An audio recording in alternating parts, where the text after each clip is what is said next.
foot on the water.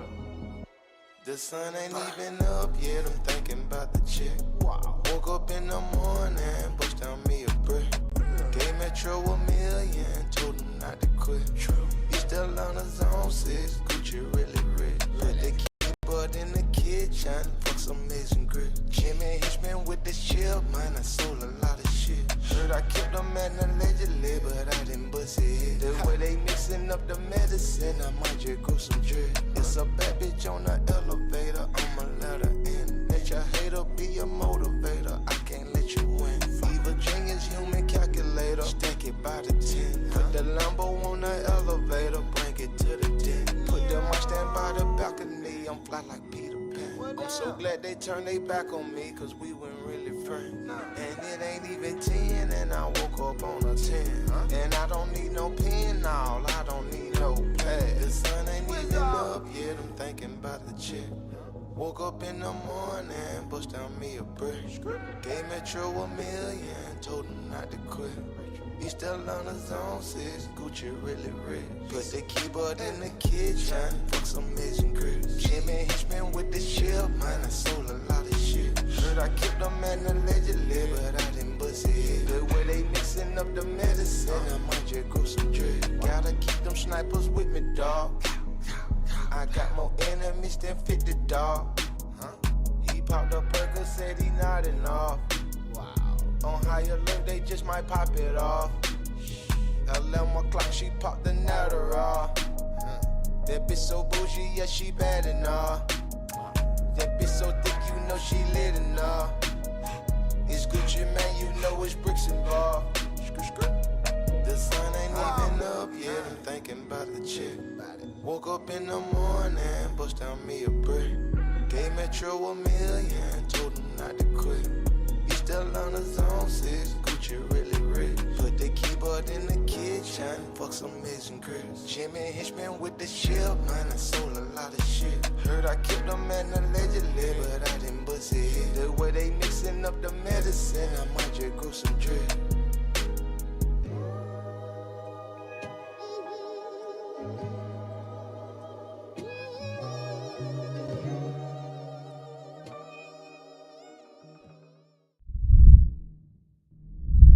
Today, we're going to talk about some winners for tonight's Army-Navy game tomorrow, of course, and NFL plays for Sunday. This is Behind the Lines. But Rodgers is a fucking fossil. This team's in shambles. The Steelers are a wagon at home. It's going to be a gross fucking game. And I'm going right back to fading the Jets. And once again, the 49ers and Kyle Shanahan, when the lights are bright, do not show up and they fold. Their receivers are banged up. The ones out there couldn't catch shit. Their defense is taking a step back. This 49ers team is a fucking joke, and I'm looking at you, Kyle Shanahan. You're supposed to be that guy. In the postseason for the first time in his career, and they find a way to fucking blow it. Look, we should have known the Yankees bullpen was going to come back and bite them in the ass at some point. They've been a little bit too good, but my goodness, did we think it was going to be a big Christmas? What's going on, chat? Happy BTL Friday, episode 602 piece. As always, hold the fry, joined by your two hosts, Krabs and Jovan, presented by Bookit Sports. If you're not tracking your bets on Bookit, what are you doing? Start tracking your bets for NFL Sunday coming up this weekend over there on Bookit. Okay, start today, change your life. Start tracking your bets over there on Bookit Sports. Okay, Jovan, how we doing? Happy Friday, my man. We got a lot to talk about today. And go to me to GG's. It's been actually a while since I've had that happen. Partially because Sure. we've been on StreamYard, but glad to have it back. But I'm up Sure. and moving, ready to get at it. Yeah. Squad ride push yesterday. It ain't much, but it's honest work. Look, we're not going to bitch about a push, right? It's better than a loss. But shit, man, they were winning that game for the majority of it. They blew it late. Second half, not Ran the out of best gas, half of the Raptors. Like the end of the third quarter, they were running out of gas. Needed to climb back to get to the 10, like the last couple minutes of the game. Don't know how, but another Vegas masterclass. I know some people got 10.5 too, so W's for them. If you got 10.5, I'm happy for you. If you got 10, we move. If you got 9.5, you might need to find a new book. Okay, plain and simple. Let's go ahead and look at the Sharp report. See how we did yesterday overall. Not our best work. Prize pick squares were cake. Kyron Williams receiving yards. He had one catch, I believe, for 4 or 5 yards. Ricky Pearsall had 100 targets. Actually set the record, but only one catch. So, I think he only actually had 3, but brutal. I feel like he was getting fed at times in that second half and only came down with 1 catch. I'm pissed. Yeah, I mean, Iowa. anything offense related in that game was moose. Yep. Everything. And I even faded Kyron Williams' rush attempts. I did not know it was going to be a monsoon during that game. Only one person that knew that, and it was Dwarf Noah on Surge Stream. So clap it up for Dwarf Noah. He's the only fucking person sharp enough to know that the weather was going to affect that game, and he was 1,000% right. In Iowa, just a generational collapse. Talk about a team winning the majority of a game. Iowa against the Cyclones. And they could not fucking hold on. Lost by 10. Brutal. God Unbelievable. damn it. Unbelievable. Yeah, they melted. Hate to see it. We got Lancer in the chat. Love to see that. Good. We got Arius in here lurking. Better be. Better be. Don't fade your Hokies. Made me much coin on them last night. OJ Pimpson saying we're going to talk about them. The Hokies. Offensive Sure. rebounding machines last night. Yeah. You know, if they win that game and cover and, you know, do something good, you tip your cap, and you know what? They did. So we move, we groove. And I think before we hop into the sharp report for today, start going over some winners.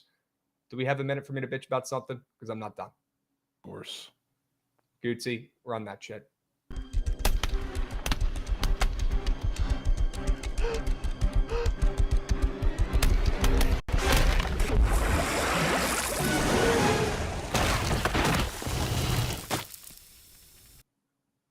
Cooper Kupp might be washed. I'm going to go ahead and get that out there right now. I mean, what the hell was that last night? 4 targets, no catches? The guy ran a half a marathon. I've seen 20 tweets about it this morning. The guy didn't do a single thing in that game last night. Sure, there was a monsoon. I thought he was Matt Stafford's butt buddy. What happened? Jovan, Cooper Kupp is about to cost me $25K in my season-long NFL lineup. Look, it's my own damn fault for being super stubborn and putting him in there in the first place, thinking I can see the future and expecting a Cooper Kupp bounce back season for the last couple of years. I just couldn't let it go. Just had to make it a 6-man. And that's going to cost me greatly. I mean, look, Cooper Kupp, sure, he could drop 200 yards next week. But, I mean, after watching him yesterday, can we really expect that going forward? Probably not. And we need, 110 yards each game going forward, something like that? I'm not liking our chances, man. I'm not liking our chances. Goose egg last night. Are you fucking kidding me, Cooper Kupp? Yeah, that was a frustrating bagel for a lot of fantasy owners. Yeah. Didn't even talk about that. Had him and Stafford, obviously, in one of my lineups. That didn't fucking work out. They had a combined 5 points. Unbelievable. Chugs. And the Rams won the game. The 49ers are a clown show. Really bad. Clown show. They cost Rav a 5-piece parlay. I saw that. Yeah, I told him, I responded in the mentions. I said, we got to put this team in timeout, man. For once, we actually have to fucking do it. Every single time the 49ers are in a sharp spot, they let us down. They let us down. Got to let them go. Fuck, man. Would have loved the Niners win for Seahawks purposes. Yeah. And if you would have told me Matt Stafford and Cooper Kupp would combine for 5 fantasy points and win the game, I'd probably laugh right in your face. Say, what the hell are you talking about, man? Well, they did. Unbelievable, man. Somehow, though, silver lining escaped. Maybe not silver lining for you. I don't know what your spot was fantasy-wise with your team that you have him in, but somehow escaped with a double-digit Garendo performance, which I'm pretty excited about for a couple leagues. Can't believe it. You could thank me for that tweet last night saying you're going to see these random McGee running backs. Didn't see him at all. Didn't see him once. I don't think. In a game where you would see him, in a monsoon where you don't want a guy to get hurt, he's already banged up. Playoffs are kind of already gone anyways. In the exact spot you'd think you'd see those other running backs from Shanahan, you don't. You don't. Yeah. I saw too many. I made the tweet about it saying that I was so torn. I didn't know what to do leading up to the game. I saw so many comments saying to sit him that I knew that this was such a spot where Shanahan, the sneak benching always sneaks up on you. I don't think it was sneaking up on anybody in this game. So I was like, fuck it. I'll ride with him. And kind of ended up working. He didn't go nuclear, but it was enough, I would say. Got you enough. He got you enough. I cannot say I'm a Shanahan guy anymore. I can no longer stand on that mountain. at the top of the mountaintop screaming, Shanahan's a great coach. I cannot anymore when year in, year out, big game, like over and over again, you just collapse and you lose. You never come through. You don't respect coins, your team. You got players quitting mid-game. People talk about your character as a coach. They talk about your hard work ethic. You talk about being a blue-collar team. You got guys quitting mid-game. Those two things cannot be this. They cannot both be true. It starts at the top. Shanahan's defense, though, if Debo caught a ball, they win that game. I know it was maybe tough to catch in the rain, but that slant that he dropped where he had the entire field in front of him, he catches that, we're probably having the conversation that the Niners are back in the mix to win the division again. Maybe. But to be honest with you, watching that game, it kind of felt like the 49ers would have found a different way to fuck it up anyways. No, you're right. You're right. I mean, they were creating new ways to lose. They get in field goal range. Brock Purdy's throwing 40-yard passes to the end zone for no fucking reason, overthrowing a receiver by 10 yards, throwing a pick at the end of the game. What are we doing? Run the fucking football. It's 30-mile-an-hour winds and crazy rain. I don't get it. Honorable mention, steamed crabs for today. This picture that I saw on my feed yesterday, and shout out Mikey for reminding me this morning, sending me this. I know he was geeking about it, and I surely was as well. You guys know the Wilt Chamberlain meme when he dropped 100 points, but that was all made up as well, and they only have that one picture of him holding up the piece of paper that says 100. Well, the Hokies had a player on their team last night score his first career point, and then they had him post up with a picture of a number one or a little piece of paper with number one on it for his first career point, celebrating like it was the fucking Super Bowl. Like you're playing against the Chiefs or something. Guys, is this where we've gotten? We used to win ACC championships. We used to make March Madness. We had 5 stars who are in the NBA now, in Nickeil Alexander-Walker. Is this what we've become down in Blacksburg? Just complacent, happy to be going about our day and being a moose shit program, celebrating a kid getting 1 point against North Carolina A&T. He better fucking score a point. Our bench better put up some points and have their best game of the season. You're playing North Carolina A&T. Celebrating afterwards. This is a fuck you to the fans. This is a fuck you to the alumni who care, to be honest with you. This is the social media team with a misfire, in my opinion, making a joke. Sure, it's great and all. I'm happy for the kid. He finally scored. He deserves it. I'm sure he works his butt off. Okay, it's not even about him. It's about the idea of complacency. There shouldn't be a single smile in that room after that win. There shouldn't be a single smile, a single joke, a single picture taken. Get back in the fucking lab. Go shoot some more free throws. Go get better. Have practice after the game. Because although you beat NCA&T by 25, you celebrate afterwards like you just won the ACC again. What the fuck are we doing? What have we become? Celebrating 1 point. Get this shit out of here, man. Unbelievable. What a joke. What a joke. Yeah, get this off the screen, Gootsy. Appreciate you, my man. You're killing it today. Let's go ahead and move on to some winners for today. I'm done bitching. Feel much better now after getting that out. Huge. Let's talk about some plays for today. Guys, we did cut the card down a little bit. 2 straight bets, 2 prize pick squares. I mean, look at the slate today. You probably wouldn't blame us, right? And I'll get us started off. I know we got a big Army-Navy game going on tomorrow, Jovan, on the gridiron. But we got an Army basketball game tonight in D.C., actually right down the street from me. This game's going to be way closer than the spread's indicating. You've got a great spot here for Army, in my opinion. And guys, if 11.5 is fine as well. I think this is going to be a single-digit game. So if you're not worried about getting the 12, literally don't stress about it at all. As long as you have double digits, we're in business here. You got Army coming off getting spanked in their last game at home against Cornell by 20 points. And then you got George Washington, Jovan, who's undefeated this season at home. Okay. They're coming off their first road win against a non-conference team in years. Okay, they finally just beat another, a team on the road that wasn't in their conference in ODU. They didn't cover, but they won that game. Good for them. This could be a fat, happy, complacent spot for George Washington, to be honest with you, coming off that win, coming back home, playing an Army team that does not look good on paper. But if you look at what this Army team does well, I think it's going to give George Washington some problems tonight. I'll be honest with you. They shoot the 3 ball very well. They don't turn the ball over anymore. That's been their biggest change from last season to this season. They got their star player back who sat out all last year, and he's been running the points and not turning the ball over at all. So they don't make mistakes. They don't give away possessions, and they don't foul. And if you look at what George Washington does very well and how they've found success this season and won some of these games, they have been free throw merchants. This entire year, they've relied on the fouls and getting to the free throw line. Well, you're playing a very disciplined Army team that does not foul much. They don't make mistakes. They don't turn the ball over. And in my opinion, they got a better offense than GW that's been relying much more on their defense recently. Offense has not been the issue for Army. And I think they show up in this game. They're going to be motivated after getting spanked by Cornell. And they also, they got their boys playing tomorrow on the gridiron. Everybody's talking about Army-Navy. Don't you think, even if it's subconscious, maybe the guys in the basketball team want to show up and show out on Friday night on ESPN Plus, and maybe have some people talk about them. So when it's all Army this weekend, right, people are talking about their great football team, 11-1. I'll back their basketball team to keep this one in single digits on the road after getting spanked by Cornell in a fat, happy, complacent spot for G-Dub. Sure.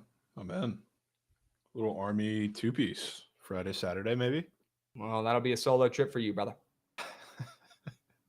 I am legally obligated to take the midshipmen.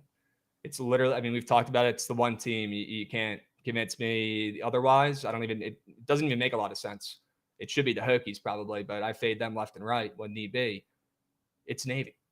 I just can't do it. And although Army's a wagon this season, I think that game might be closer than people think. And we'll talk about that plenty coming up here after the Sharp Report, Jovan. Don't you worry. We'll talk about it. Sure. For now, we'll stick with the winners for tonight. I got one more play for you guys, although this does extend to Sunday. But, guys, I'm doing the best I can here with the slate. I don't want to give you guys cake. I want to give you guys something that hits. So I'm going to take Nebraska. Sure, it's the Twitter POD today. Sure, it might be fake sharp, but I'm willing to risk it and place $250 on this to see how it plays out. Nebraska up from -2.5 to -4.5 overnight. Great to see as well. We know this Indiana team, very, very good at home. You don't want to fade them at home. They have one of the best home court advantages in college basketball at Assembly Hall. But on the road, Coach Woodson is extremely fadeable. I don't think he's a great coach. I think this Indiana team is a little bit overrated. And now they're heading to Nebraska, a team that's owned them over the last couple of years. They've beaten them the last 3 times in a row. And they're coming off a bad loss to Michigan State, Jovan. They got spanked in their last game, 52-89. That's not a loss. That's getting destroyed. That's when you got to go back to the drawing board and hit the reset button. Okay. Indiana has been the opposite. They're rolling. They've won 4 in a row. They've covered 4 in a row. All as big favorites. They're taking care of business. And there's been some solid teams in there that they've beaten pretty good, like Minnesota, Providence as well. They beat them on the road. That's an impressive win. They won by like 20 in that game too. Indiana is taking care of business, and they're doing it on the road. But we know this is a spot to fade them here, and see Nebraska catch some steam is all I needed to see to lock them in. I'll take them on the ML, and I'll pair them with the Eagles on Sunday. Probably my favorite angle for the NFL Sunday slate.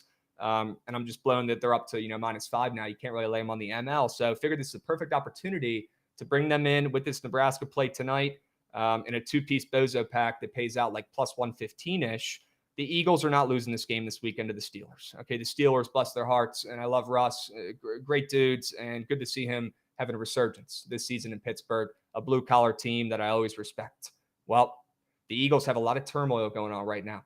I'm sure, Jovan, you're hip. A lot of stuff going on with Jalen Hurts, A.J. Brown, a lot of beef, right? You got players going on fucking podcasts, talking about the beef, exposing it. Probably the stupidest stuff you could ever do is being done right now in Philly with this team. Okay, this is exactly the spot when you want to bet this team. All right, you're going to see their offense shine and play better than you've probably seen them play in the last month or so, and it's going to be against a Steelers team that nobody expects. Seeing the Eagles up to 5.5 here in this spot, I know they're home, but come on now. The Steelers have been one of the hottest, most impressive teams in the NFL this season, but the Eagles just keep winning, and I'll lean into that angle this weekend with that steam up to 5.5. I'll back Jalen Hurts, A.J. Brown, and co., who I think show up, show out, and get a big-time win against the Steelers. Fair. Can respect it. For sure can respect it. I don't want to let this get swept before we move on, but the Biletnikoff discussion, LC bringing it up in chat, Travis Hunter winning instead of Nick Nash or Ted McMillan. Thoughts, Krabs? I mean, do I even need to get my thoughts on that? It's sad. It's sad. Somebody described it perfectly in my group chat earlier today. They said, this is why everybody hates Colorado, right? Add that to the list. Another handout trophy, handout awards. Great. You're in the spotlight. You're rich. You're great. You dance on the field. You're annoying as heck. You think you're the best player on earth. You think you're the best team on earth. This is why everybody hates Colorado. Nick Nash deserves that award. He's worked his butt off. He's a former QB. There was times when he was about to quit the sports. You got a new coach coming in. They center the entire offense around you so that you stay. Guys, Coach Ken ran the fucking triple option for 20 years at the Naval Academy and says, wait a minute, we got something special here with this athlete who is a former QB. The guy doesn't even wear fucking gloves out there. He's just running routes raw, catching every fucking pass in sight. He's leading college football, Jovan, in every single statistical category for a wide receiver. Every single one. And you don't give that guy the award? Bullshit. Yeah. Absolute bullshit. I feel bad for the kids. Why work? Why work? You knew it was coming. Shit, give Travis Hunter everything. Give him every award. Unbelievable. Look, the kid is special. It's not even Travis Hunter's fault. Shit, if I was him, be happy as heck. I'd be celebrating. And you know what? The kid's a good ball player. Don't get me wrong. But that award was not for him. He's got plenty others. That was for Nick Nash. And he deserves more credit. He got fucked. He got That fucked. sucks.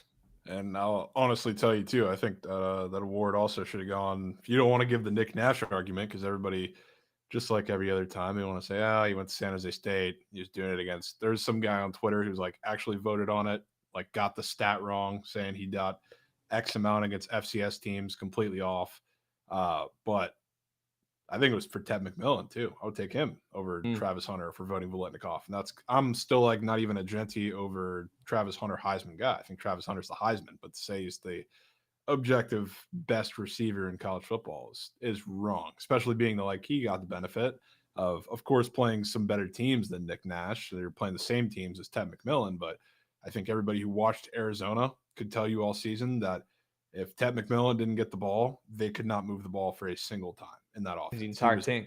Everything. And even like in the back end of the season, he was getting bracketed. Travis Hunter didn't have that luxury because they're playing such an open offense where if he wasn't open, they were throwing to Jimmy Horn. They were throwing to the four other guys on the offense with a Shadur air raid that really didn't fucking matter. So, I mean, I would take them both over him personally as a wide receiver, even though he is, in my opinion, the Heisman. Travis Hunter's the Heisman. Playing both sides of the ball like that at an elite level is extremely impressive, something you don't see very often, Shohei-esque. It's awesome. It's great to watch. It's very cool. He's the Heisman. He's the best football player in the country right now, but he's not the best receiver. Give the award to the best fucking receiver. Unbelievable. Feel so bad for Nick Nash, man. Thank you for bringing that up. Unreal. WLC. And if you guys aren't hip to Nick Nash, you must have not been watching BTL this year because he's him. Can I bring up one more thing? Dudes, go. Did you see, this will lighten the mood a little bit, did you see that the Dodgers are selling the Game 5 ball that Aaron Judge dropped? How much would you pay for that, Krabs? You should buy that. Well, unfortunately, the bids are over $10,000 because I did look at it. Yeah. I did look at it. That A little bit out of my price range, unfortunately, but you're like, that's Krabs' bid? No, not my bid. Although I would love to have that, add that to my collection of baseball memorabilia. Don't get me wrong. And I'd pay a fat premium for that, right? Pay a pretty penny. 10K, 15K for that? Come on. That might be the only person on earth who hates the Yankees more than me. Whoever's buying that baseball. Yeah. Straight up. Yeah. 15K, someone's paying for that? I think it was like 14 when I saw it yesterday. Who knows what it's up to now? Awesome. Amazing. That's fucking awesome. It's sold? $43,000, No Nerfy way. Chad saying, shut up, bro. No Are you way. serious? That's literally like the SpongeBob meme of the wanted guy, just like with the poster sitting right behind him, and it's really Krabs. You bought that 43 racks. It's headed to his house right You're not now. fooling us, Krabs. Somebody just spent almost 50 grand on that baseball. That's fucking awesome. Whoever that is, I salute you, man. You paid a pretty penny for it. More than I could have. Holy shit. That's awesome. And thank you for bringing up that play again. Yes, people forget Aaron Judge dropped a pop-up right in his fucking mitt They do forget. that Mima and Peepaw could have caught. That was literally People forget that. That was debatably worse than the 24-hour stream KBO clip. People forget that one might too. be. That one was all time. Sure. Chat doesn't like my lamp, I guess. That's okay. Goots is moving into a new spot. Give him a fucking Give break. me a second. Come on. All right. Furniture's coming. All right. What's worse, Aaron Judge dropping that pop-up that was literally right to him and potentially probably cost them the World Series because the momentum completely shifted, or not calling the best player in baseball because you're a me guy and you want to be the captain and the center of attention to try to get him to come back and maybe help you win a World Series and beat the Dodgers, who you just lost to, and it was mainly your fault. What would you say is worse? Also pretty bad. Maybe not calling Juan Soto. This is probably a little worse of a move. I mean, again, like, are we surprised at all to hear that the Yankees went cold shoulder? They probably hated Juan Soto coming in there, acting like his shit didn't stink. Well, I'll tell you what, it doesn't. He's him. And if he wants to act like that, there's about a handful of people in the league who can, and it's Juan Soto. And if you don't like it, that's a you problem. You need to change, okay? Just watch his fucking at-bats. Not one call from a teammate? Did you see his face when they asked him about the Yankees? Did you see the happiness, the life, the joy, the smile immediately get ripped off his face when they brought up the Yankees?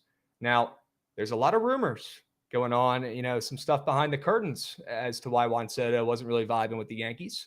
There's some politics, and I'm not sure if I'm believing those rumors, but, there's some politics behind it that I'm not going to go into on here because I don't care enough about it. There is some rumors that maybe the Yankee Stadium staff didn't treat the Soto family very good. And there were times when they kicked him out of parts of the stadium.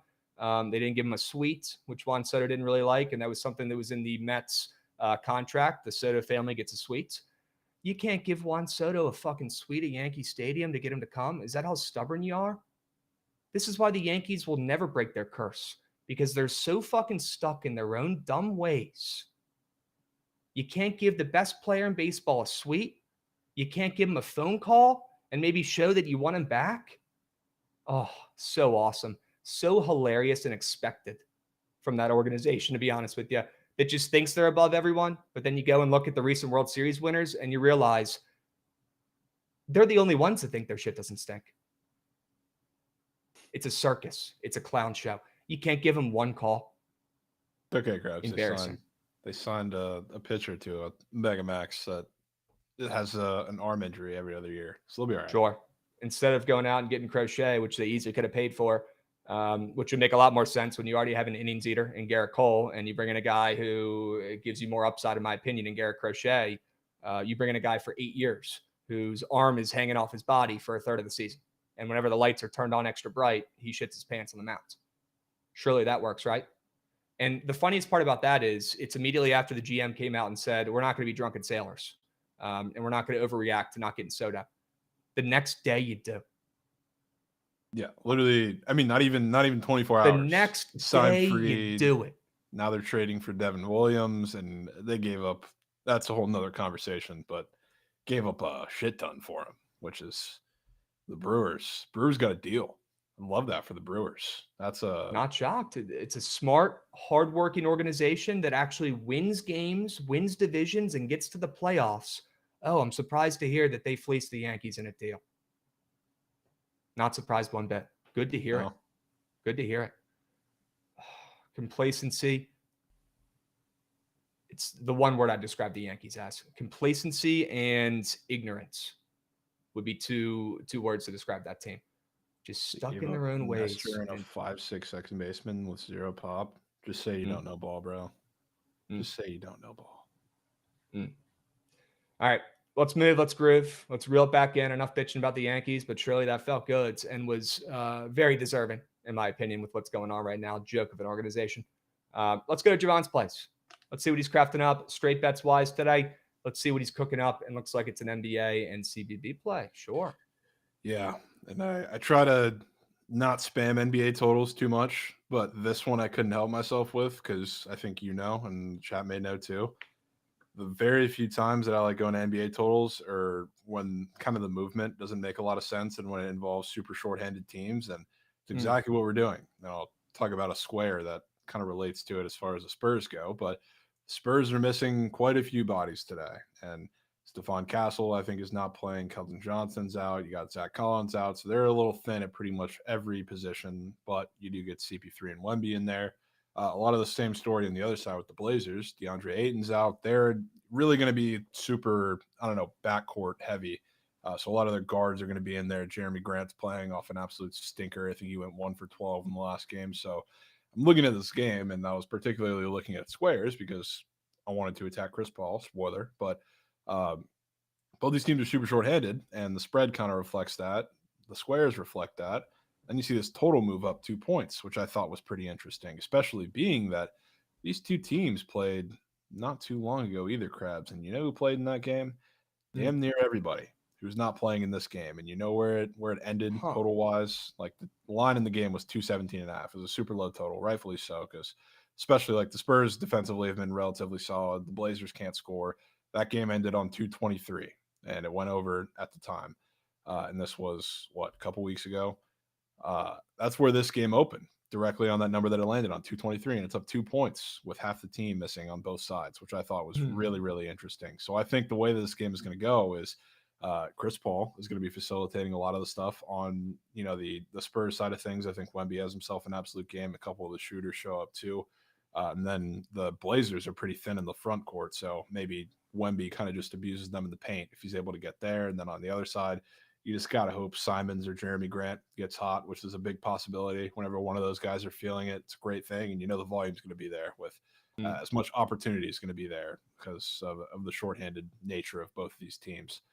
So I think we're getting it over. I think this is a move that kind of tells you exactly what's going to happen in this game, because looking at the teams that are playing on the court today and the personnel that you're getting today, there's no reason this total, I think, should even be this high comparatively to what it was in that first matchup, but definitely shouldn't be moving up. So I'm buying it. And you're buying some bad news with some injuries for the Spurs. And obviously, like you said, Portland struggling to score. Total's on the way up, higher than it was when they played last time, and it went under. Sign me up. Love it. I think it's a pretty darn good find. Although, sure, it's an over in the NBA. Does that give me PTSD and sketch me out? Sure, it does. But with the slate today, man, we might not have a goddamn choice. And that's a pretty fucking good sell job and a nasty over if you are going to take one. So I'm in. Yeah, definitely. I mean, not definitely. One of the worst games on the slate, I guess, if you just look at it with these two teams. But I think it'll be interesting. I'll be tuned into it for a couple different reasons. But other play on here, Colorado, who I think is starting to play a little bit better. I know the bar's kind of low because they played some pretty shit teams to start the year, and then they played, UConn, who I don't think is very good, Michigan State and Maui. Same with Iowa State. They got their shit rocked by 2 of the 3. Now they get kind of a chance to chill out a little bit before Big 12 play. They looked, I guess, decent against Colorado State in their last game, another team who I don't think is really that good, and they matched up pretty well with them. I think South Dakota State is actually a decent matchup for them, which is why I'm just looking at this game, and I was initially attracted to it because I thought the line was pretty fat, because we've seen the odds makers, I guess, adjust to what Colorado really is after Maui and their couple games against Pacific and Colorado State. This looks fat. And I kind of thought the opposite about those other 2 games, which is why the Pacific game, especially, I think we talked about taking Pacific in that game. But South Dakota State's been a solid program, solid team so far this year. They've picked up a couple of pretty key impressive wins. And like I've watched them against McNeese, especially in that first game of the season in that little, Field of 68 tournament. They're a really good defensive team, but they really took advantage of McNeese because McNeese, they're shorthanded, so they're kind of small. So I'm looking at everything South Dakota State's done this year.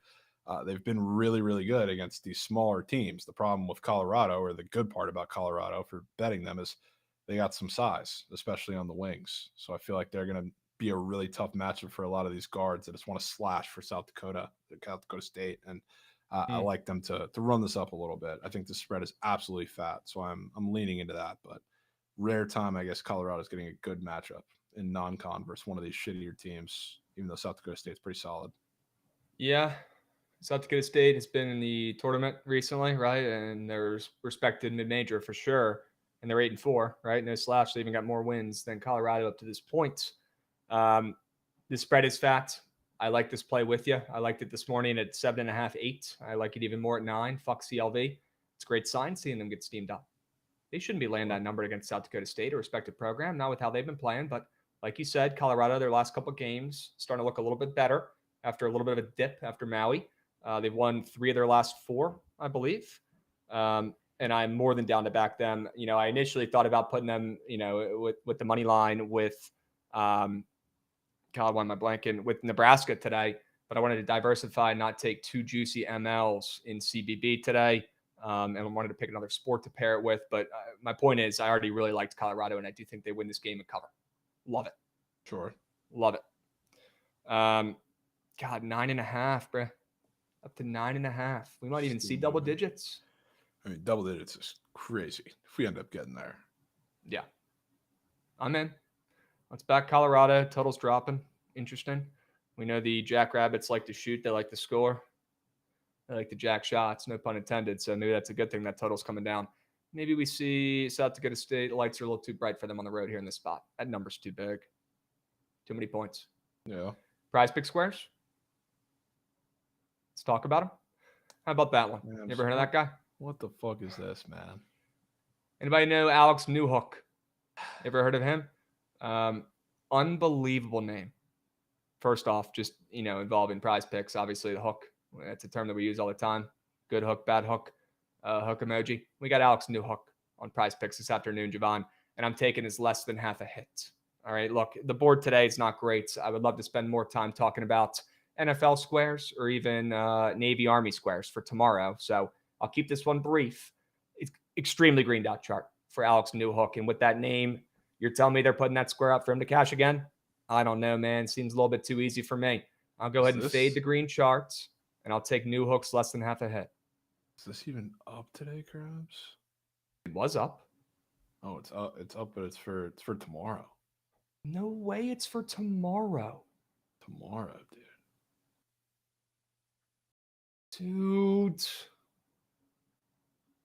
God damn it.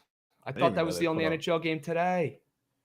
No, the one today is Ottawa, Canes. Carolina, dude. God Sens damn it. Canes. Too many fucking red hockey teams, bro. A lot of red hockey teams.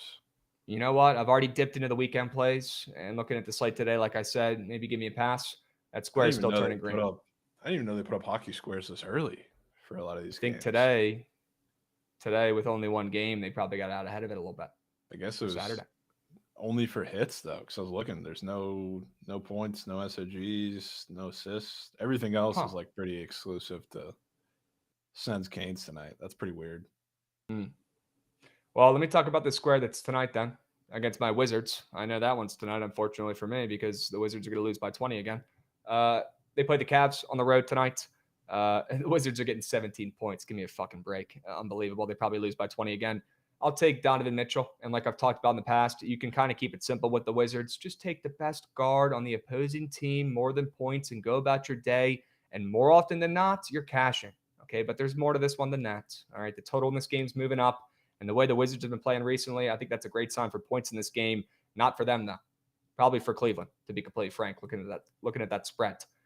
D-Mitch, not coming off his best couple games. Kind of been struggling, especially in his last game. He only had like 14 points. Well, what better matchup to get back on the saddle and get that confidence back, Jovan, than a matchup against the Washington Wizards? Okay, you probably couldn't handpick a better matchup, to be completely honest with you. The Wizards are banged up. They don't play a lick of defense. And Donovan Mitchell, 25.5, looking at the chart, looking at his recent history, kind of seems like a hefty number. I'll take him in a game that I expect to be a blowout. And I know we get worried about backing stars in blowout games, but with that total moving up, I'm seeing some points in this one. And you're still going to get some effort from the young guys and the whiz kids. So whether they're down 20 or 30 late, I still feel like you're going to get the effort. And hopefully it's not a 40, 50-point game. And if they do go up that much, somebody's got to put the fucking ball in the hoop. And D-Mitch coming off his worst game, debatably, of the season, I'll back him to get right in a game where I'm sure coach sits him down beforehand and says, hey, buddy, listen, I know you're bummed about the last game. Okay, you played like shit. You shot 30% from the field. You took 15 shots. You made 4 of them, 5 of them. How about you go out there tonight and shoot even more? Go out there tonight, get right. I know you don't have your contacts in or glasses. One of the craziest stories ever, D-Mitch, the guy can't see. When he tried contacts a couple years ago, he played worse. So now he takes them out. He doesn't even fucking see the basketball. He just goes based off of feel. D-Mitch is going to be getting his buckets tonight against the Whiz Kids. Looking at that spread, the total moving up, and that Reddit out chart, it's going to be ugly for the Whiz Kids tonight. D-Mitch bounce back game. Could be the difference. Yep. So be the difference. I'm in on that. And good point from chat, too. The Cavs do keep starters in even blowouts, but with the schedule, I guess, in the NBA Cup, they've been off for a couple of days. So hopefully, if it even does get bad, you got both those things on your side. So I don't hate that at all. That might be the dumbest thing I've ever heard. They play their starters in blowouts. Why? They just keep them in like their leash is a little longer than it seems like most other teams. Like they don't hook them quite as quick. Okay. They don't Alex New hook them as quick. They don't. Okay. They don't. I'm so blown that squares tomorrow. I should have known. But the one play on the ice today. I don't know why I thought they were playing today. Well, I have my favorite square, and then I also had to pivot because there was some news recently on my other one. So we'll talk about that. We can go there. Chris Paul, nothing changing about that one. 9.5 assists. I can only assume this is going to be like relatively popular today just because it makes all the sense in the world with everything happening. Like every time I watch Chris Paul, and I've taken him a couple times, like I've had him on the Sharp Report a handful of times, and a guy who's been like relatively popular on the Twitter space for taking his assists because they've always been super low lines is Stephon Castle, who's not going to be playing today, which is huge. And when you look at not only Stephon Castle, but Keldon Johnson, when he comes in with that second unit, he ISO balls the shit out of everything, Wemby or not. So like Chris Paul is going to be the sole kind of operation of this offense. And especially being that you got Chris Baskey playing the backup 5. There's no Zach Collins. It's going to have to be just a lot of Wemby and Chris Paul in this game. We already kind of thought of that the second the move was made coming into the season. It hasn't been, I don't think, nearly as good as people expected. Chris Paul has honestly been a much better facilitator without Wemby for a majority of the season, but started to pick it up a little bit recently. Now that he kind of has to be everything in this offense today against a pretty shorthanded and not physical period Blazers team in the paint, I feel like this is where we get prime CP to Wemby. And again, with all the ball facilitators out, he's going to have to take on that main role. This is prime CP3. I think you're getting okay. All right. Goes with your over. Goes with the over. And knock on wood, we have taken Chris Paul a handful of times this season, and he has come through quite a bit. So hoping we get that again. This one, Chris Paul. Yeah, this one I'm pivoting off of because I wasn't expecting Jordan Clarkson to play. Can't stand taking any of the guards when Jordan Clarkson's active, and it looks like he's probable now. So backup square that I was really considering between Sexton. I still like Sexton, but I was considering him and Sexton for the square. Brandon Clark take us over 8 points, more than 8 points on Prize Picks. Another like super weird game because the Nets are always super shorthanded. The Grizzlies are obviously in that position too. And as of late, like Brandon Clark has taken a significantly bigger role in the offense. And he's been pretty huge in the pick and roll game as well. The jump shot's not really gotten there. So like a lot of Grizzlies fans are pretty upset at that. He settles for a lot of mid-range. He's not like a big 3-point threat, but particularly for teams like the Nets who are pretty shorthanded and you can attack them in the paint, I feel like he's going to have a pretty big role in this game. So again, both teams super shorthanded, but with the Grizzlies specifically, like he's taken a much bigger role the last handful of games, taking like 11 and 10 shots, and he's been super efficient at the rim. So I like him tonight, and he was who I was going to go with if it wasn't Sexton. Now with Clarkson playing, just going to go with Clark. His points are at 8. All right. We'll make that change, and I have a change for you guys as well because I don't want to leave you stranded with only one square today. Although I want you to keep that hook less than square in your back pocket for tomorrow. Please don't let that get swept, and that will be back on the meat sheet for tomorrow. You bet your ass it will. I got another square for you guys tonight. Okay. Rolly Worcester. Try saying that 3 times fast. Jesus. Rolly Worcester, the Nebraska guards. Okay. Stick with me here. If you guys are CBB heads, you remember this guy from Utah. Their heart and soul, glue guy, right? Battled through a lot of injuries, but a really smart ball player who, in my opinion, Nebraska, who's got a lot of good young players out there, they need him on the floor a little bit more. And if you look at his minutes this season, he doesn't play a ton of minutes, but they've been trending in the right direction. And he's coming off a pretty good game against Michigan State, where he's one of the only players really putting the ball in the hoop in that game. And I think Rolly, his role in, no pun intended, Rolly's role in this offense on this Nebraska team is only going to grow with time. He's really the only veteran who I could trust on this team. And looking at his assists, Jovan, we know this guy's a dimer in years past. He averages like 5-6 assists per game in the last couple seasons at Utah. This year, his numbers are down, right? 2.5 assists per game. They've got him hanging a 3.5 assist square up on Prize Picks. I can't see the chart because they don't have the scoring detail up there, which stinks, but if I had to guess, I'd assume that it's extremely Reds. And looking at his last couple games in the game log, it is very, very Reds. He's only hit this once in his last 5 games. And like I said earlier, he's averaging 2.5 assists per game. But we like Nebraska today. I like the over in this game. And I think his role is going to only expand and continue to grow with this team. And if I think they win, he's probably going to get 4 or 5 assists in this one and look more like the point guard for Utah in the last couple seasons. Yeah, I could be in on that. Especially, I mean, I liked him in the game. I know Twitter POD with you scares me, but the one game he did kind of really pick it up was in a game where they had to play a little faster. I would think that they really want to pick up the tempo against Indiana, kind of get their defense a little uncomfortable in this game. So it probably means putting them all in his hands. So I'm in with that. Totals up. Spread's moving towards Nebraska. I think we're getting points in this game. I think points favor Nebraska as well. And let's just hope Roley's out there, up and moving, active, getting plenty of minutes. If he is, I'm confident he's putting up, 5+ assists, looking like more the starter for Utah the last couple seasons. Give Roley his fucking chance. Give him the spotlight. He'll show up. Okay? Sure. Roley Worcester. Good luck spelling that one on Prize Picks chat. We'll fix it on the Sharp Report graphic, though, for you. And Jovan, if you want to make that change as well for that second square, I'm sure Gates is happy to. Sure. You can drop it in the chat. Yeah, I can. All right. W squares for today, and I want to spend some time. Yeah, he's already got it. Goots already got it. He's him. I want to go ahead and pick up the tempo and pace here, spec guys. I want to get to this Army-Navy game. Okay, we went over the plays for today. Great. The Prize Pick squares for today. Awesome. And we will be circling back for the squad ride, guys. Locking in, making sure we find a winner for tonight, most importantly.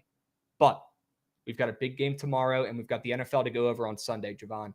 Why don't we go ahead and hop to the Army-Navy game? I want to get your thoughts on it. But before I do, let me go ahead and give you guys a couple trends for what's going on recently in this series, because you guys know I'm the right man for the job talking about this game. I've probably watched more Army-Navy football games in my life than maybe the entire chat combined. I probably haven't missed one. I like going to them. I fucking love this game. It just simply means more. And the fact that college football keeps it as a standalone game is absolutely awesome. Okay, not having game day there is another combo, but it's awesome that they have a standalone game. So Army-Navy tomorrow, it's going to be fucking epic. Me and Goots will be boots on ground. Stoked for that at FedEx Field. That one just means more. Jovan, let's talk about the total real quick. We all know the crazy trends with the total. I'm sure you guys will start seeing the graphics on your feed coming out the next couple hours or days. But the total, the under has hit 17 of the last 18 matchups. That is absurd. And I was actually at the game that it went over in Philly 2 years ago when it went into overtime, the first ever overtime of this series, which is also fucking crazy. But maybe I'll bring the good luck for the overs. God, I just lost my train of thought looking at that fucking over-under. We're looking at the splits there. Holy shit. All right, everybody's nuking the under. They're nuking... Army. Is that Army on the spread and ML? Okay, not surprised there. Not surprised there. But the under hits every fucking year besides one. You guys already know what I'm about to do in this game this weekend. Go ahead and give me the over.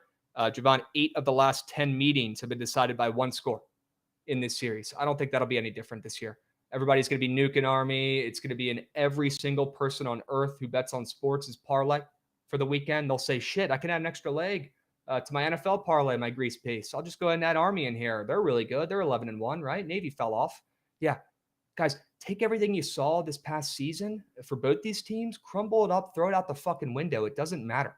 Okay? These teams know what fucking color socks the opposing starting O-lineman is wearing. They know everything about each other's teams, squads. This one just simply means more. And if you think this game's not going to be close, you might not know Army-Navy. And then Army has scored first on their first drive in 11 of their 12 games this season, Jovan. And they've scored first in 10 of the last 11 meetings against Navy. So you know what I'm doing?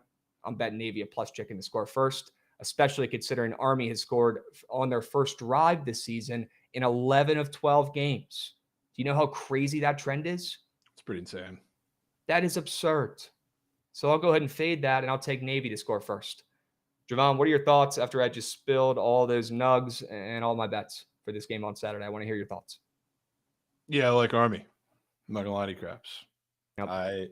I'm shocked that I guess not shocked, but there's a lot of good news for Navy in this game. They're getting Horvath back.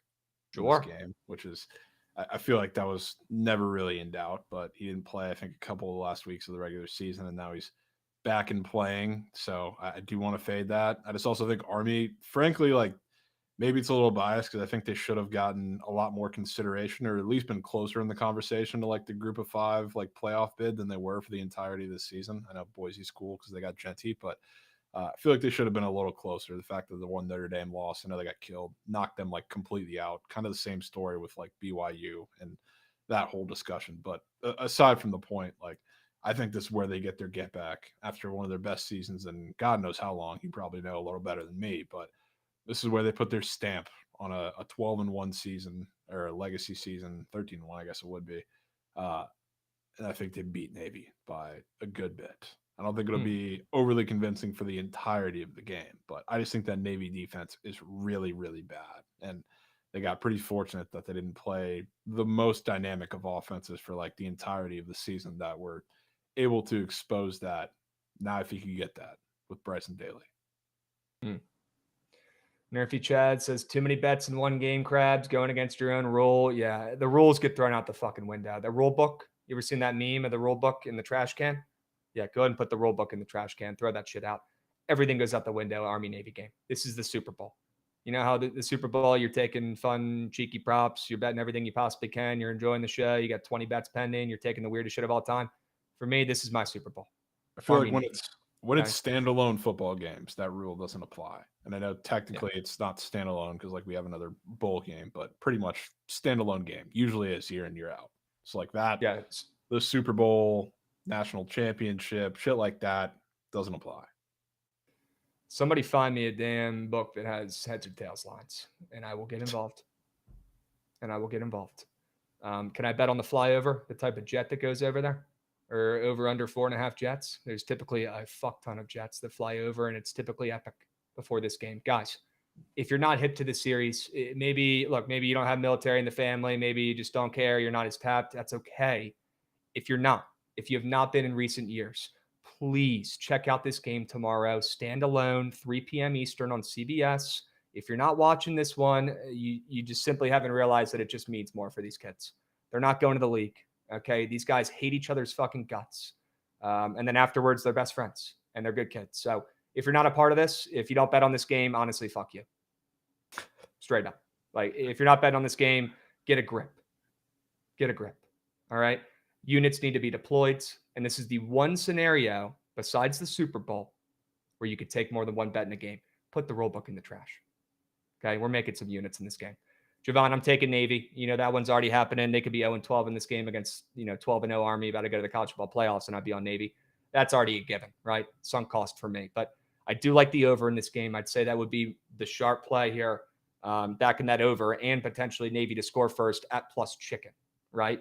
I think those are two pretty solid angles. Maybe you see Navy get out to a hot start, and then Army put their foot on the gas, and Bryson Daly, take over that game, and then maybe even see Army cover late, like Javon's talking about. But I will be on the midshipman. That part of it's biased, right? But the over in this game is not. That's a disgusting bet. And if you're with me on that one, I'll meet you at the cash counter. Sure. Okay. All right, let's move. Let's groove, Jovan. Any prize pick squares that you want to lock in this game, or any that we're looking at you funny? I've got nothing, Krabs, to be honest with you. Okay. It's pretty difficult. I even tried to figure something out for, I guess, the last couple weeks of the season between Army and Navy. It's just, if you're not taking Bryson Daly, it's so difficult to pick squares in this game. So that's probably what I'll do. Just that. You're not wrong.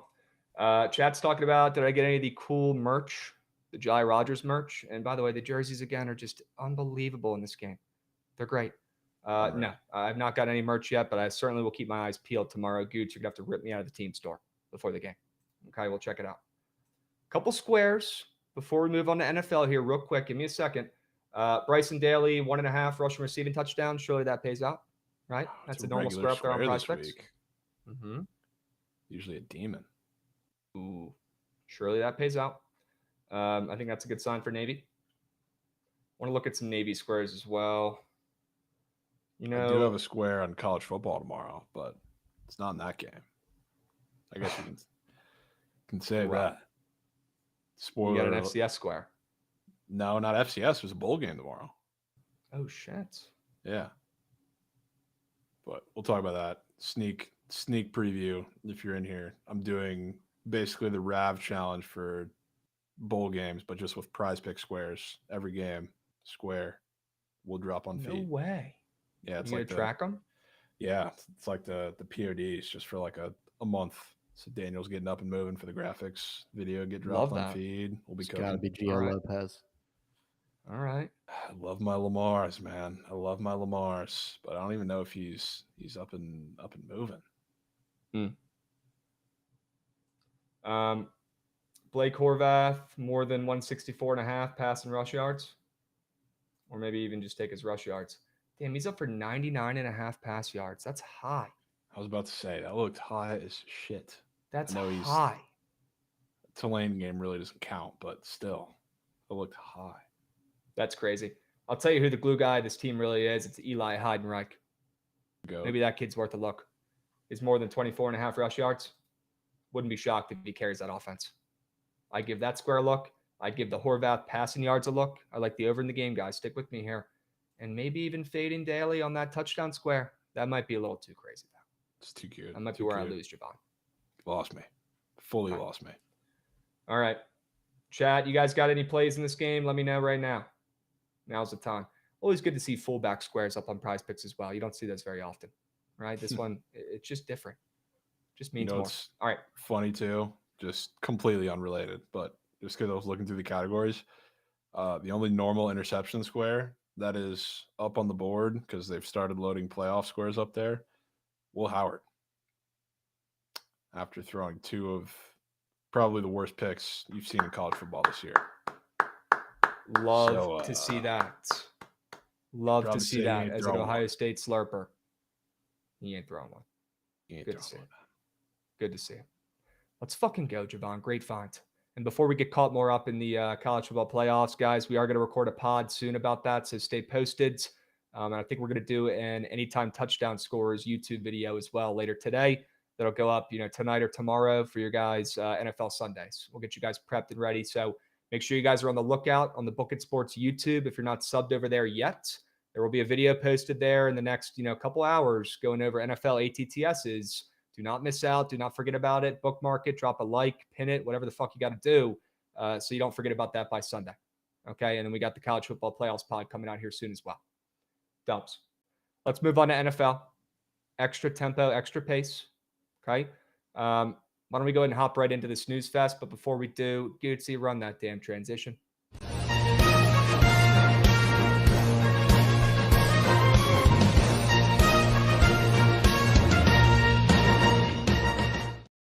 All right, chat. Let's lock the fuck in and talk some NFL. Okay, this is what's important here. Let's start out with the unders as well. We'll get these puppies over with. I'll take the under in the primetime Sunday night football game and keep it simple here. Packers, Seahawks. What do we know about both these squads? Well, they're coming off of games where they're putting up some points, right?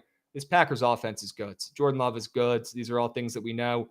And I'll tell you what, the Seahawks as well. Geno Smith, your future, honestly looking pretty good, Jovan. They're sitting at 8-5 after 4 straight wins. The Seahawks have been on fuego, but at home, they're dogs after 4 straight wins. Packers getting some respect as minus 2.5 point favorites on the road here, coming off a loss. I thought that was very weird as well, but instead of backing the Packers at that dreaded minus 2.5 line that never, ever hits, I'll just go ahead and fade both these offenses and take the under in this game after we saw Green Bay put up a 31-piece against Detroit, a 30-piece against Miami, a 38-piece against San Fran, and after we saw Seattle cash 2 overs in their last 2 games, mainly because of their offense, putting up 26 points and 30 points in back-to-back games.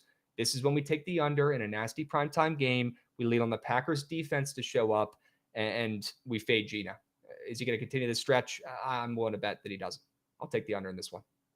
Probably not. And I like this under with you. The only reason I probably didn't double up on putting it on here, not only for the fact of just not repeating the same play, but after yesterday's game, I am so scared to take a primetime under this week, whether it ends up being this game or either of the 2 we have on Monday. One of them, or maybe a couple of them, are probably going to have 80 points after that shit. I don't disagree. I don't disagree. We got some subbies here I got to go over real quick. Aries giving Billy the Kid a subby. Love to see that. We got Billy and Goldfish coming in, resubbing for 26 months. Hell yeah.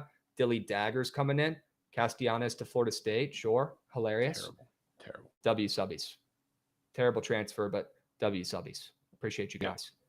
Jovan, the under in Pitt and Philly. Tell me about it.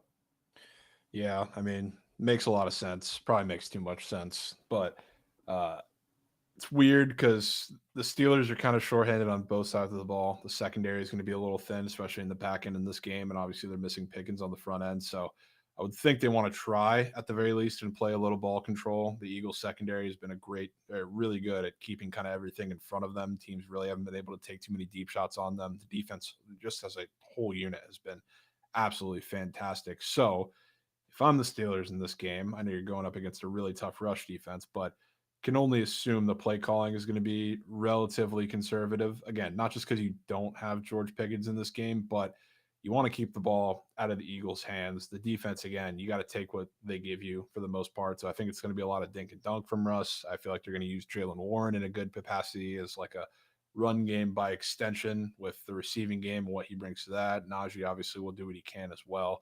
But I feel like the Steelers, their only path to winning this game is to do just that. They're not going to be able to take shots over the top. I don't think this is a Russ moonball type game.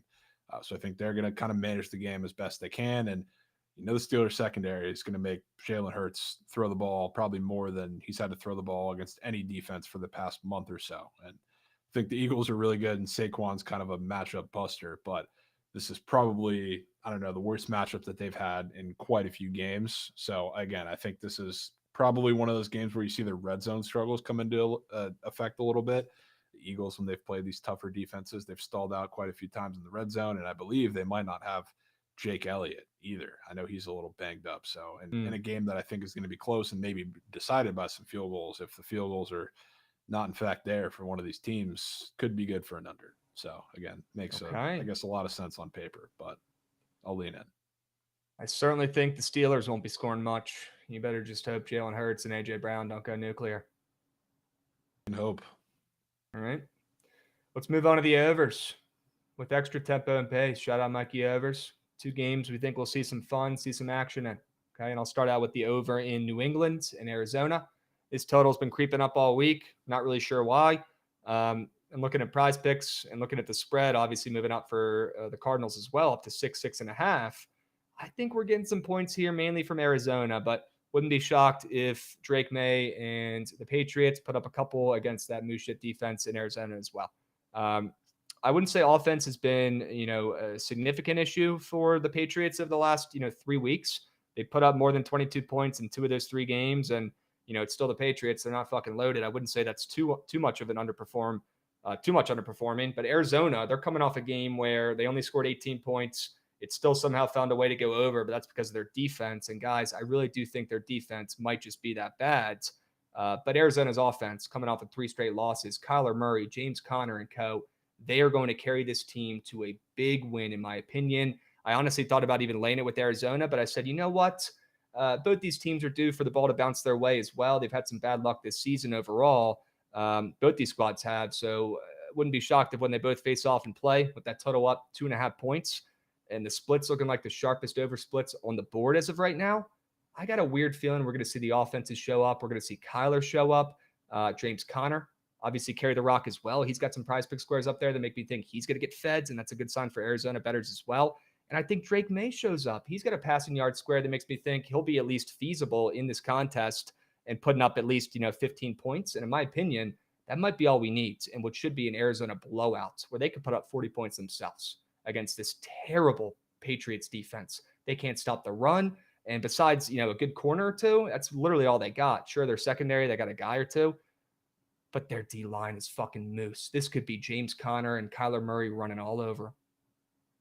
Yeah, I'm in on that. And especially, again, I like this, and I'll be on it with you, but they've played, I think, 2 of their last 3 games against the Seahawks, and the Seahawks defense has had them in a box, like McDonald's doing crazy stuff over there, which is why they've been so good the last couple of weeks. Now you get to come back home against the Moose defense. Marvin will probably be clamped up because of Christian Gonzalez, but at least they go in with a plan to kind of nuke it, run the ball out with James Conner, sure, but just nuke the other side of the field, and it's water. So I'm in. Love it. I went with this Colts Broncos over, which is kind of nasty, and I can only assume with some of the other games going on in the second half of the slate, it's probably not the one people are going to tune into watching for points. And I don't usually like backing like two teams coming off a bye week. It might be a little slow to start, but I think we get there, and I'll touch on it more when we talk about squares. I think Bo Nix has a really good day. I know the Colts are like the sharp play, and they have been for a handful of weeks over the past like month or two, and I've bought into quite a few of them. And I do think they can cover this game, but I think the matchup is beautiful for Bo Nix. So I think he has an absolute day. But the one thing that we did see with the Broncos defense, as good as they are, and you're going to have Pat Surtain probably on Michael Pittman on one side of the field. That's fine because like Anthony Richardson doesn't really look his way anyway. The teams that kind of just throw it over the top of the Broncos have been having a lot more success than the teams that kind of try and dink and dunk them down the field.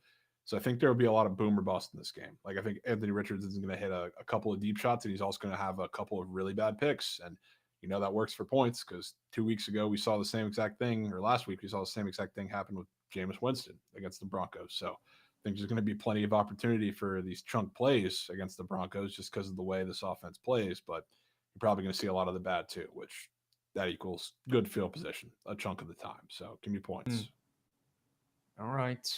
I can see points in that game as well, and I'll be starting Cortland Sutton in every league I have him, so I hope you're right.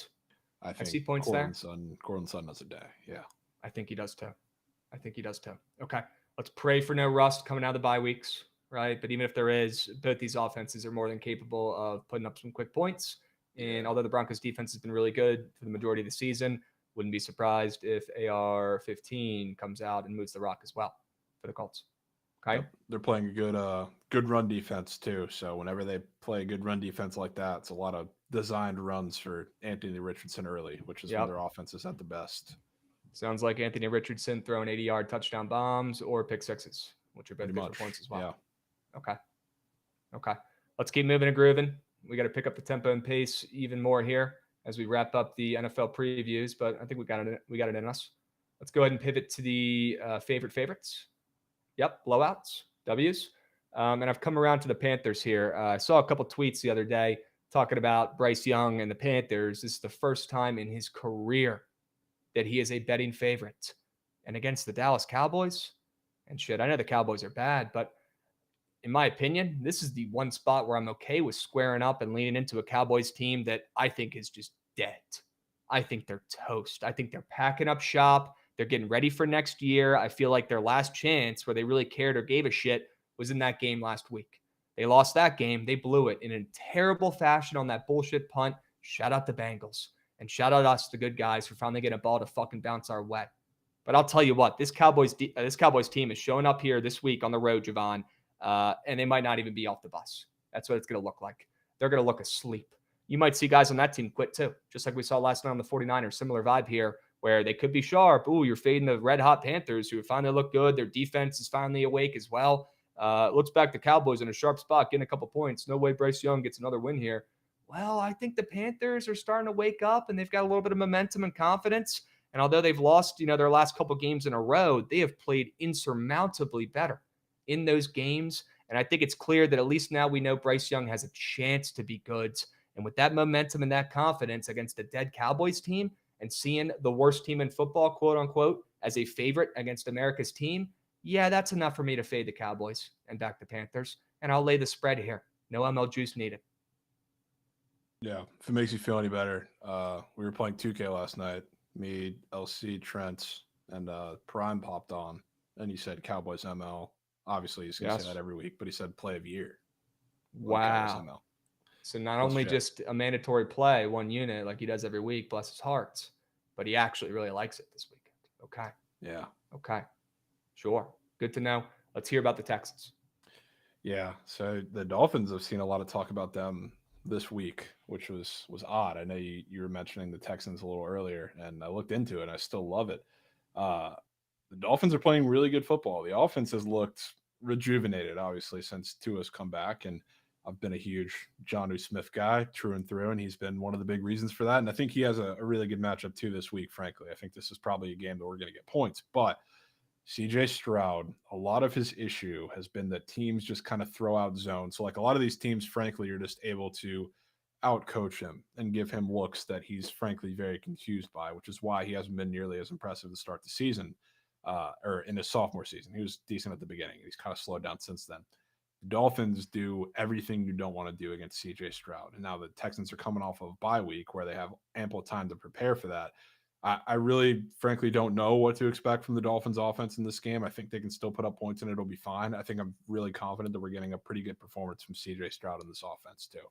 So I think this is where kind of the bounce back comes after the bye week, after he's had time to little reset, and you're going to get one of the more favorable matchups I think he's had in a handful of weeks outside of that weird Jags game, which they were somewhat not dominant because they didn't get in the end zone, early, and they kind of picked it up like in the middle of the game. But the game got super weird after the T-Law injury, and it got the Jags fired up, and they came back in backdoor cover. Now they've had a week since then. CJ Stroud, I think, is going to look much better in this game. So take the Texans. Yep. I hate betting on the Texans. I think they're fake sharp, and I think they're frauds, but like them this week. Like the CJ Stroud touchdown square that's up there on Prize Picks, and I think this is a great looking play. I'm tailing this puppy. I never liked the Texans, and I'm a big Dolphins guy, but after hearing, McDaniel's job is safe, this is the spot. We can finally back the Texans. I'm with you. Yep. I'm with you. Let's keep moving and grooving here. W. Gucci moving us along. Let's go ahead and hit our favorite dogs. Right, we got our favorite dogs, our NFL upsets, upset alerts here of the NFL week. I'll go with the Bills, and I'll keep this one simple. They're coming off a loss, but if you haven't noticed, it's Josh Allen's year. He's going to go in there to Detroit. Honestly, keep the points. You probably don't need them, but I'll take them because I'm a sucker for plus 2.5. That shit hits 7 times out of 10. The Bills are going to go in there. They're going to win this game outright. I'm tired of the Lions winning. I'm tired of the Lions getting handouts.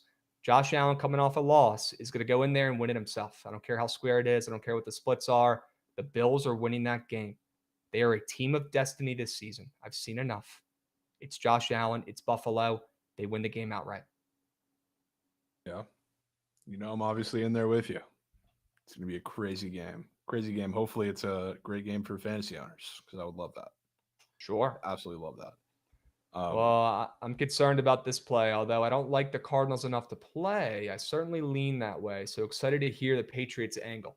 What do you got? Well, I like your over because I want to lean into the Patriots specifically, contributing to that over. And frankly, if I didn't think they could contribute, I wouldn't really like the over because I do think, like, on paper, this looks like a pretty easy kind of bounce back spot for the Cardinals after looking like, again, shit for a majority of the last handful of weeks. Really haven't looked good since the Jets game or looked convincing since the Jets game. They just lost, twice to the Seahawks, their division rival. They kind of got packed up. The offense walked all over them. So, like, you would think, easy bounce back spot against the Patriots. I don't think so because I think this is the perfect game for the Patriots to just let it all out there. Again, like, could go through all the X's and O's. I think this is a pretty good matchup for Drake May against this defense. And I'm looking at the Patriots schedule. Obviously, like, I don't think they're necessarily trying to win, but if you look at what they have throughout the rest of their schedule, they have the Bills twice and the Chargers. So frankly, maybe they'll be pesky against the Bills at home last game of the season. We'll see if that ends up mattering for the Bills. But if there's a game that they really want to let it all out there, it's got to be coming off a bye, going on the West Coast to face the Cardinals. What the fuck do you have to lose at this point? This feels like a kitchen sink game to see what Drake May is made of. So I want to buy in. I think it comes with points, like we were talking about. I think the Patriots offense contributes, but I want to buy in. So I think this is like probably the game that, like, the Cardinals went on like a last second field goal or something like that. It comes down to the wire. Makes me like that over even more, and I'm happy because that's the play I'm going to take in that game, not the spread. You know the rule. Only one bet per game unless it's a Super Bowl or Army-Navy. Good. That's better for my over, and I like that read more anyways. So stick with your read on the Pats if you're loving it. And you know what? Wouldn't it be something the week that Bill Belichick, makes it all about himself and actually smiles and goes to take the job at UNC? If the Patriots say, hey, we want some attention to. That would be funny. Maybe it's just Bill Patriots week. Yep. How about it? All right, let's keep moving and grooving here. W. Gucci, let's go to the meat on tape plays, our favorite plays of the NFL weekend, okay? And, yep, you knew it was coming. How about the Browns +4? Sure. I know the Chiefs have won their last 3 games by a combined 7 points. I don't give a shit. This is Jameis Winston and the 3-10 Browns at home, sure. But they've won 4 of their last 5 games. They've lost 4 of their last 5 games. They're 3-10. They're dead. There's no reason to try. There's no reason to win. Why the fuck is Vegas only giving them 4 points against the 2-time Super Bowl champion defending red hot Chiefs who have won 4 of their last 5? And sure, it hasn't been pretty, but the job gets done. And you know what's going to happen this weekend, Jovan? The job's probably going to get done again. And Harrison Butker is going to stroll out there. If he's still hurt, whoever the fuck is kicking, he's probably going to make it. Matthew Wright, it's not going to matter. He's going to trot his ass out there, and he's going to make a game-winning field goal, and they're going to win this game by 2 once again. Because if the Chiefs wanted to win by more than a couple points, they'd fucking do it. If anything, they probably like it. They like the trolling. They like the people who are hating on them, because at the end of the day, the Chiefs are still winning. And I don't see that game plan changing. And to be honest with you, I don't know if their offense has it in them against the Browns defense that, if they want to show up, has full capability of at least stunting Patrick Mahomes and the Chiefs and slowing them down. And what do we know about Jameis Winston? In the weirdest spots of them all, he's fucking showing up and he's putting points on the board. Sure, there might be a pick 6 in there as well. Let's hope it's just a pick this time. But I think Jameis can put up some points as well against the Chiefs. Move the rock. He's still got some magic left in him. And I'm taking the Browns as a nasty dog, only getting a handful of points against the best team in NFL history. Surely that pays. Surely. That line's crazy. Actually crazy. I mean, come on. Even though, like, the Chiefs haven't been covering for shit. Every game's the same. Come on. But that one is wild. Titans.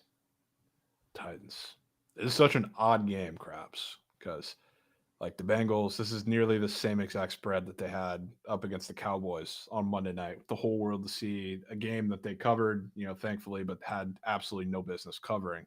Now they go on the road against the Titans, who didn't score a single touchdown against the Jaguars last week of all teams at home.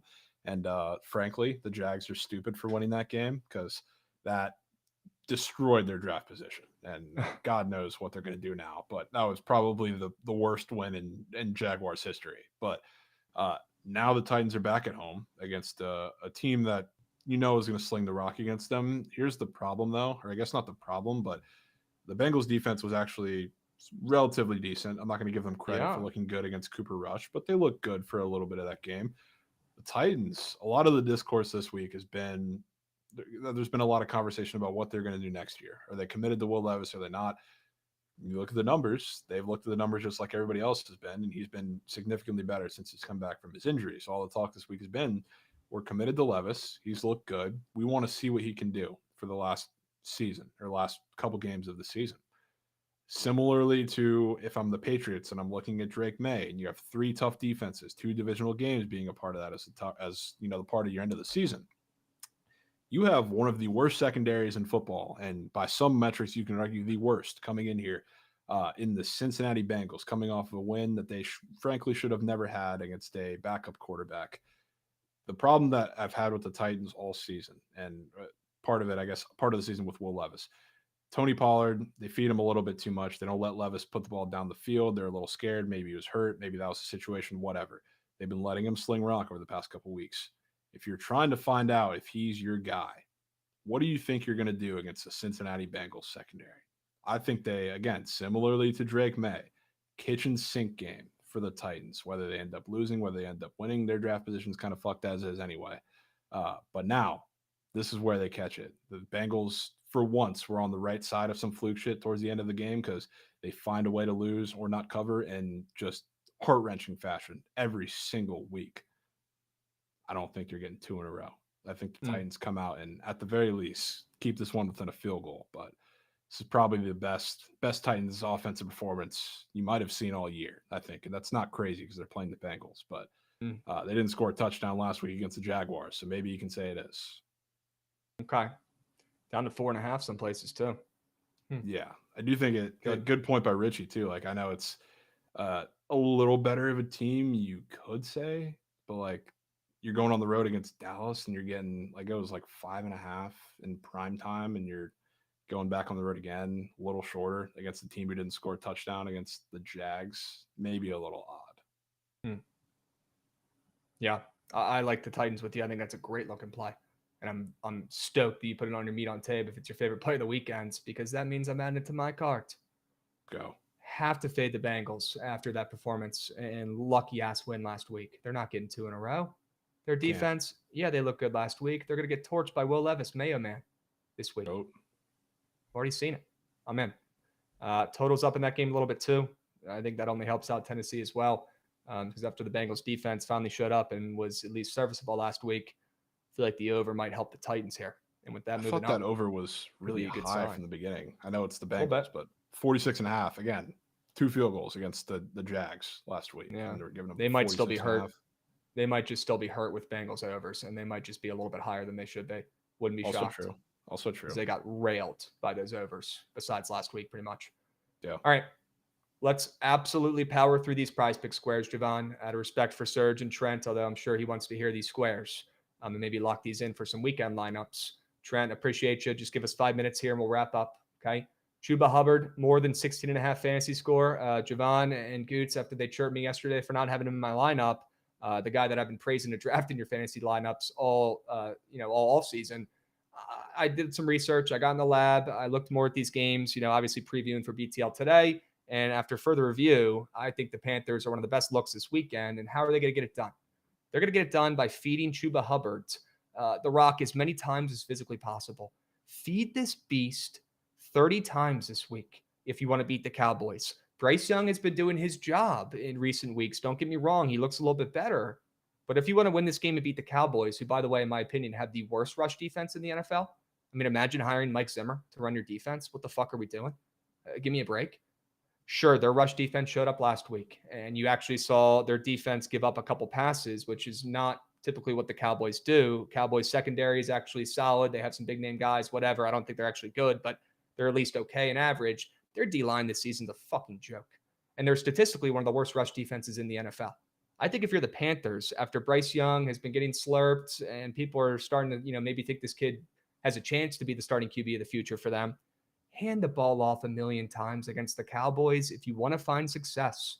And Chuba Hubbard's going to win them this game himself. I'll take his fantasy score. He's getting a touchdown, and he's getting 100 yards on the ground. I'm in. And then Jalen Hurts. Look, I know you're not the biggest Eagles fan this week, or you like the under in the game, but I think you and me can both agree that it might be more of a point of emphasis for Jalen Hurts, for Sirianni, for the Eagles to maybe try to throw the ball a little bit more this week and maybe make your stars a little bit happier as you're getting closer to playoff time here. Feed A.J. Brown. Look, I hate hearing guys bitch about not getting the rock. Just go out there and win the fucking game. That's what you really should care about. You're already paid, right? Stop your fucking bitching. You'll get the rock if you earn it. Go out there and win the fucking game. But he's not wrong. And I do think Jalen Hurts is going to make a point to not be as much of a factor on the ground, not be as much of a me guy this weekend, and start feeding your fucking receivers who are starving for the rock. Because if you don't, it's going to cause some issues. All right, Jalen Hurts. Look, this is how I'm backing him as well, because you guys know I think he stinks at throwing the ball. He doesn't even need to complete the passes. All he's got to do is attempt them. This is minus 125 to the over on the books. It's probably going to get bumped up. All right, so lock this in now responsibly and enjoy the show. And he doesn't even have to make the fucking passes, and it's a good thing because he sucks at throwing. Just attempts. Also true. Man. What do you got on prospects? Red Hawk to it. Brian Thomas. If he ain't in your fantasy leagues this week or he's not starting in your lineups, you're probably making a mistake. I said that last week, and I said that last week, and he didn't do shit in the first half. Then they realized, Brian Thomas is kind of good. So they fed him, and he ended up with like 8 for 86 or whatever. And a lot of that came in like 2 drives. This week, even added bonus, I was going to take it before this. Evan Ingram's now out for the season. So if Brian Thomas really wasn't the centerfold of the offense before, sure as fuck is going to be now. Now, you look at this game, they're playing the Jets, which on paper, like you think Jets, somewhat tough defense, tough secondary. Sauce Gardner is going to be back this week, so you think he's going to see a good bit of him. You know what the problem is, Krabs? They play a lot of single high safeties. You know who torches single high safeties? Because you can't play press coverage with nothing over the top on Brian Thomas. He's going to catch 1, maybe 2 absolute bombs. And I think one of them just might end in the end zone. But I think this is going to be a super weird game. Definitely helps. I talked about this a little bit. Love my narratives. They're playing in the jersey that I have, so it has to be done. They're playing the throwbacks, the teals. Only reason I'm not fading them, because that line is still super weird. I thought it was weirder. I thought it was weirder when Ingram wasn't out for the season. But again, like when he hasn't been a part of the fold, it's been Brian deep shots, sure, but he also gets like the shorter volume, and they kind of expand his route tree. So I think he's going to get more volume this week, but he's catching a couple bombs. You want to play single high safeties against Brian Thomas, you're going to fuck around and find out. not just because T-Law's throwing the ball, because now it's Mac Jones. He's going to throw He some doesn't shots. prepare. He doesn't prepare for Sauce in the corners. They prepare for him. They prepare for him. Yeah, that's what he said. We're about Love to find that out quote. this He week. better show up. Yeah. He better show up after talking shit. Oh, yeah. You know he I'm will. good with talking shit as long as he show up and do job. Yeah. He's also chasing 1K. They've been saying they're trying to get him that. So Get him the W rock. narratives. I think he's going to get the Jags rookie record, and they want to get him 1K on the season. So he's probably going to get fed. Perfect opportunity. And then Bo Nix. Bo Nix, obviously, they're coming off the bye week. I don't think many people like points in this game. I do. The thing with the Colts, like Bo Nix has some of the most drastic splits in the NFL. When he is pressured, he is one of the worst quarterbacks in the NFL. Like when you look at his, at really any number, I guess I can just click EPA per play. The only quarterbacks that he's better than when he's under pressure, Will Levis, Geno, Minshew, Stafford, Caleb Williams. He has worse numbers than every one of the other quarterbacks in the NFL. When he's not under pressure, he is consistently in the top 10 of every single metric. The Colts pass rush has been absolutely atrocious for weeks now. Part of that's been because they're shorthanded, but it's also just not very good. They also run a lot of zone coverage. So what does that mean? Bo Nix has all the time in the world to stand in the pocket and pick apart a zone, which is where he's at his absolute best. So like I think that over, frankly, can get it carried. There's a situation where it can get carried by the Broncos and they put up a ton of points. And I think the offense coming off the bye week can be, I don't want to say like Browns level because they put up 1 million points. I know that was helped by the Jameis pick sixes, but they look good most of the time, hit some deep shots. I think they're going to pick apart this Colts defense like no other. So I think we get a really good Bo Nix game. Agreed. I like the over. I like the Broncos. And I like Bo Nix. And you know I'm a Sean Payton guy. As much of a scumbag as he might be. I think he's coaching for his life, and he's proven this season he's still got a little bit of juice left in the tank.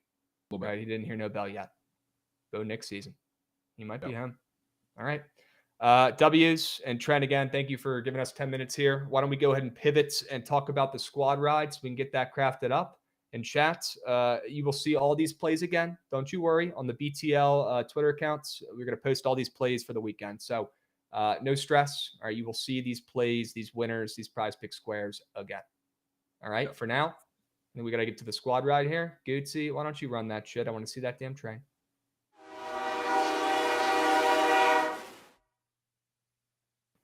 All right, Jovan. I got good news and bad news. The good news, we got backup plays, but the bad news is that Nebraska Eagles moneyline parlay is going to hit, but I don't want to parlay a winner. Or I don't want to put a parlay in the squad ride. So I think maybe we keep that off to the side. It's also Twitter POD and maybe lean into some of these other plays we brought. Sure. I really like that Army play for me. Put it on. The more that I've, dug into it and talked through it, I think that's a really good look. Army plus 11.5 right now. What about from your plays, my man? I mean, I like that Spurs over. You like that significantly better than Colorado? Yeah, I would say so. Okay. Then let's just put that in and run it a 2-piece and not get cute and try to find a goddamn winner and keep it simple. Sure. You good with that? Definitely. I don't think there's anything else we talked about that would be worth our time for plays or games tonight. Unfortunately. Probably not. Okay. Why don't we lock in a squad ride with those 2 plays? All right. Me and Javon's favorite play for tonight. The poll is up in the Twitch chat if you want to get involved. If you're watching on YouTube, now is the time. Make your way over to the Twitch page at Bookit Sports. Make sure you're subscribed over here if you haven't already, so you don't have to watch the ads. And please make your selection in the squad ride poll. Do not just sit there. Okay. Do not just keep the iPad off to the sides.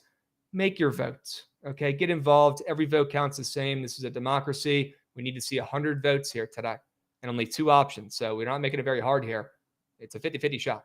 Okay. Make the fucking pick. Click the right button. Like I always say, we'll keep it simple for you today. 2 plays, 2 winners. Army plus 11.5 in CBB and the Spurs Trailblazers over in the NBA. 2 plays, 2 winners. Okay. Lock in those votes. W show today. Apologies, Trent, for going over. Really trying to work on that. I know it's tough on Fridays, but I will be better. We will be better. Okay. And appreciate you giving us 10 minutes. Excited to watch the Surge stream. And I'll hop on there. Would love to talk about Jared Goff and get you gassed up on the Surge stream as well. Because although I do have the Bills on there, and I saw your ass in chat celebrating, you piece of shit, I do think that game soars over, and Jared Goff probably does get some garbage yards as well. Okay, that totals at 54.5 for a reason. Okay. Jared Goff will be just fine. All right. Cannot wait for the surge stream. Kyle Tucker deal to the Cubs getting close, apparently. Shut up. Are you serious? It's pretty big. That's interesting. Yeah. Huh. You see the Bellinger stuff that came out? What happened? About him wanting to be involved in that trade potentially, or him wanting to get involved, potentially getting moved. And I guess the Astros didn't want anything to do with him because of what he said about the cheating scandal in like a 3-minute video where he just absolutely roasted him after the fact. I do remember that. He was super pissed because he was on that World Series team that, should have beat him if they weren't cheating. Might be in the deal. Holy Crawford box merchant, bro. Let me know. You might hit 50. If the Rays are involved, let me know. Well, let me know who's getting moved. He's on the Cubs. Who, Crawford? No, Paredes. Oh, Isaac Paredes. They're saying he might be headed back to Houston. What? Those Crawford boxes are literally made just for Isaac Paredes. Okay. All right, chat. Squad ride has been chosen. Okay, we're going with the over in the association tonight. And after hearing Jovan's sell job, I'm pretty happy with that selection, to be honest with you. So we'll meet at the cash counter. We'll post all the plays for the weekend previews on the Bookit BTL socials. So stick with us. Make sure you check out the account this weekend. Don't let that get swept. And we'll catch you guys on Monday. Same time, same place. Stick around for the surge stream. We'll be seeing.